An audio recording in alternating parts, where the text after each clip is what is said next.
आज हम मुगल सम्राट एवं उनका प्रारंभिक प्रतिरोध के बारे में जानेंगे। हल्दी घाटी युद्ध में महाराणा प्रताप को भील सरदार ने सहायता की थी, राणा पुंजाने की थी। दुर्गावती की रानी थी, गढ़मंडला की रानी थी। महाराणा प्रताप ने को अपनी राजधानी बनाया चावंड को। मुगल से भारत आए, मध्य एशिया से भारत आए थे।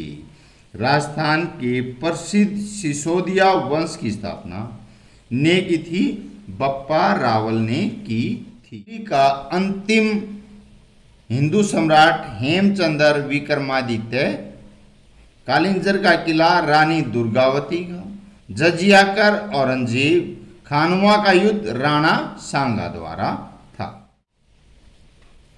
हेमचंद्र विक्रमादित्य के विषय में टिप्पणी लिखें।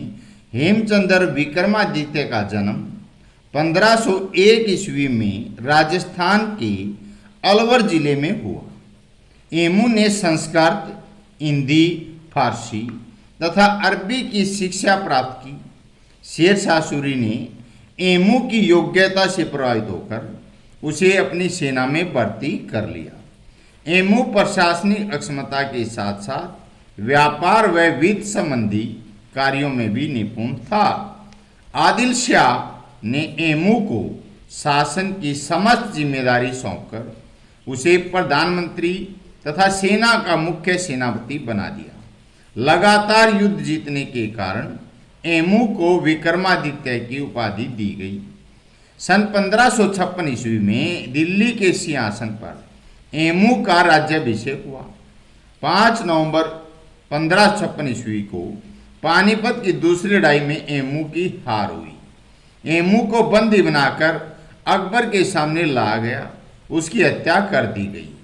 हेमचंद्र विक्रमादित्य ने अद्भुत शौर्य व वीरता का परिचय देते हुए अपने जीवन में 22 युद्ध जीते।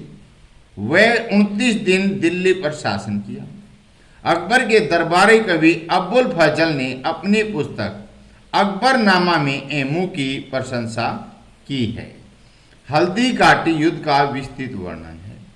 हल्दी घाटी का युद्ध 18 जून 1576 ईस्वी को महाराणा प्रताप व अकबर की सेना के बीच हुआ। अकबर मेवाड़ पर अधिकार करके वहां के बहुमूल्य खनिज पदार्थों, मेवाड़ से गुजरने वाले आर्थिक व्यापार के रास्ते पर अधिकार करना चाहता था, किंतु वह महाराणा प्रताप को अपने रास्ते की सबसे बड़ी बाधा रुकावट मानता था। अतः अकबर ने राजा मान सिंह व राणा के विद्रोही भाई शक्ति सिंह को मेवाड़ पर आक्रमण करने के लिए भेजा। महाराणा प्रताप भी अपने साथ राउत किशनदास, भीम सिंह डोडिया, रामदास मेड़तिया, भामाशाह, झालामान और भील सरदार राणा पुंजा को लेकर हल्दी घाटी पहुंचे। हल्दी घाटी में दोनों सेनाओं के बीच घमासान युद्ध हुआ। महाराणा प्रताप की सेना के उत्साह को देखकर मुगल सेना अस्त और व्यस्त ध्वस्त हो गई।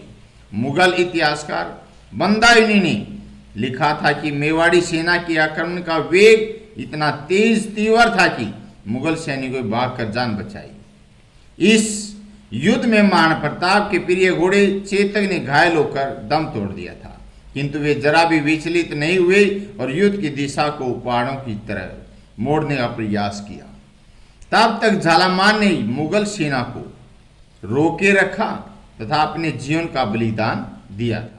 युद्ध में मुगल सैनिकों का मनोबल इतना टूट चुका था कि वे महाराणा प्रताप की सेना का पीछा करने का साहस नहीं जुटा सके। हल्दी घाटी के युद्ध में बाद महाराणा प्रताप के नेतृत्व में लोगों का विश्वास बढ़ गया। वे अब प्रताप वीर शिरोमणि के रूप में प्रसिद्ध हो गए थे। उनके अदम्य साहस और वीरता के कारण देशवासियों में स्वाभिमान का भाव पैदा होने लगा था। दुर्गावती के प्रतिरोध का वर्णन। मुगल शासक अपने राज्य का विस्तार गोंडवाना क्षेत्र में भी करना चाहते थे।